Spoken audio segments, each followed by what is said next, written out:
নমস্কাৰ টাইমেটলৈ স্বাগতম মই অভিলাষ আৰু লৈ আহিছো এটা গুৰুত্বপূৰ্ণ খবৰ বিহাৰত নীতিশ যুগৰ অন্ত পৰিছে আৰু বৰ্তমান সময়ত বিহাৰত বিজেপিৰ আধিপত্য দেখিবলৈ পোৱা গৈছে আজি বিহাৰত এগৰাকী নতুন মুখ্যমন্ত্ৰী হ'ব আৰু সম্ৰাট চৌধুৰীয়ে আজি বিহাৰৰ মুখ্যমন্ত্ৰী হিচাপে শপত গ্ৰহণ কৰিব বিজেপিৰ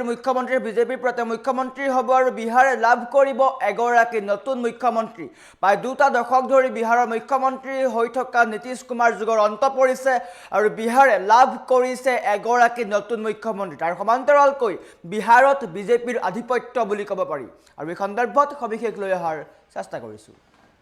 জনাই আছো টাইমে বিগ ব্ৰেকিং ডাঙৰ খবৰ বিহাৰত বিজেপিৰ আধিপত্য বিজেপিৰ সম্ৰাট চৌধুৰীলৈ বিহাৰৰ শাসনভাৰ বিজেপিৰ সম্ৰাট চৌধুৰীয়ে বিহাৰৰ শাসনভাৰ লাভ কৰিছে বিহাৰৰ নতুন মুখ্যমন্ত্ৰী হ'ব সম্ৰাট চৌধুৰী আজি শপত গ্ৰহণ কৰিব বিজেপি বিধায়িনী দলৰ নেতা নিৰ্বাচিত হৈছে সম্ৰাট চৌধুৰী এটা গুৰুত্বপূৰ্ণ খবৰ দেশৰ ৰাজনীতিৰ এটা গুৰুত্বপূৰ্ণ খবৰ বিহাৰৰ মুখ্যমন্ত্ৰী হিচাপে আজি শপত গ্ৰহণ কৰিব সম্ৰাট চৌধুৰীয়ে নীতিশ কুমাৰৰ 2 দশকৰ কাৰ্যকালৰ অন্ত পৰিছে কালিৰ দিনটোত নীতিশ কুমাৰে পদত্যাগ কৰে আৰু এতিয়াৰ পৰা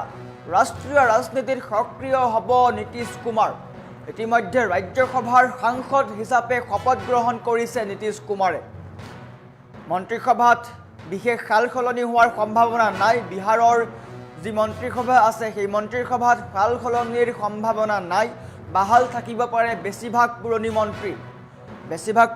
মন্ত্ৰী বাহাল থাকিব পাৰে শিৱৰাজ সিং চৌহানৰ উপস্থিতিত চূড়ান্ত সিদ্ধান্ত গ্ৰহণ কৰা হ'ল যে সম্ৰাট চৌধুৰী হ'ব বিহাৰৰ মুখ্যমন্ত্ৰী সম্ৰাট চৌধুৰীৰ নেতৃত্বত নতুন ৰাজনৈতিক যুগৰ সূচনা হৈছে বিহাৰত দশক ধৰি নীতিশ কুমাৰে মুখ্যমন্ত্ৰী হিচাপে কাৰ্যকাল চলাই আছিল আৰু অৱশেষত স্পষ্ট হৈছে এই কথা যে বিজেপিৰ পৰাই এগৰাকী মুখ্যমন্ত্ৰী হ'ব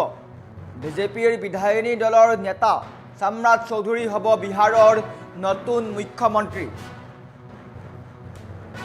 বছৰ ধৰি বিহাৰত নীতিশ কুমাৰ আছিল বিহাৰৰ জনতাই পৰিৱৰ্তন বিচাৰিছিল যদিও তেওঁলোকৰ ওচৰত বিকল্প নাছিল যাৰ কাৰণে নীতিশ কুমাৰেই তেওঁলোকৰ কাৰণে আছিল একমাত্ৰ পথ দেখিবলৈ পোৱা গৈছিল লালু যাদৱৰ নেতৃত্বত কি ধৰণে বিহাৰত লুণ্ঠন চলোৱা হৈছিল তাৰ পিছতেই নীতিশ কুমাৰ আহিল আৰু নীতিশ কুমাৰে বছৰ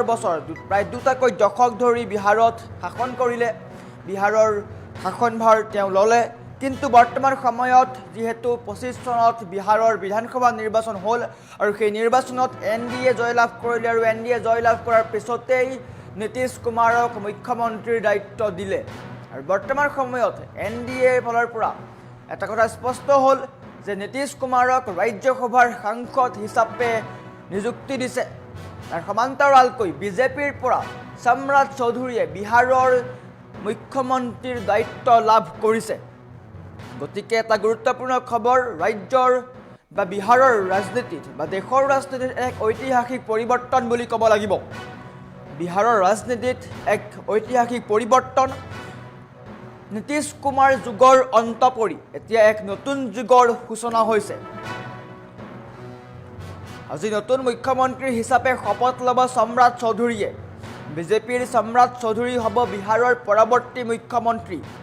আজি শপত ল'ব মুখ্যমন্ত্ৰীৰ চকী এৰি ইতিমধ্যে দিল্লীলৈ গৈছে নীতিশ কুমাৰ বিহাৰৰ ৰাজনৈতিক প্ৰেক্ষাপটত এক ঐতিহাসিক মূৰ দেখিবলৈ পোৱা গৈছে দীৰ্ঘদিন ধৰি ৰাজ্যখনৰ শাসনভাৰ চম্ভালি থকা নীতিশ কুমাৰে মুখ্যমন্ত্ৰীৰ পদৰ পৰা পদত্যাগ কৰে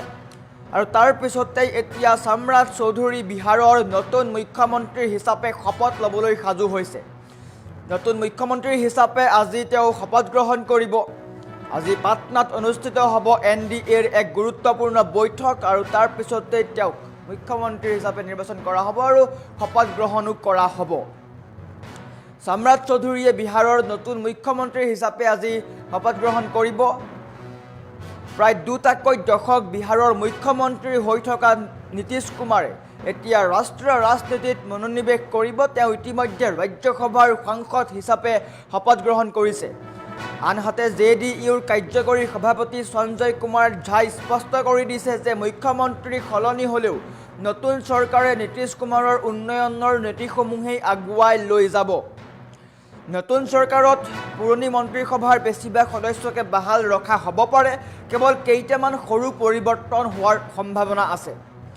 কেন্দ্ৰীয় মন্ত্ৰী শিৱৰাজ সিং চৌহানৰ উপস্থিতিত অনুষ্ঠিত হোৱা বৈঠকতেই সম্ৰাট চৌধুৰীৰ নাম উত্থাপন হ'ল আৰু সম্ৰাট চৌধুৰী হ'ব বিহাৰৰ নতুন মুখ্যমন্ত্ৰী।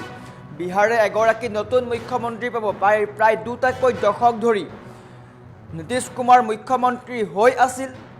আৰু অৱশেষত বিহাৰে লাভ কৰিব এগৰাকী নতুন মুখ্যমন্ত্ৰী।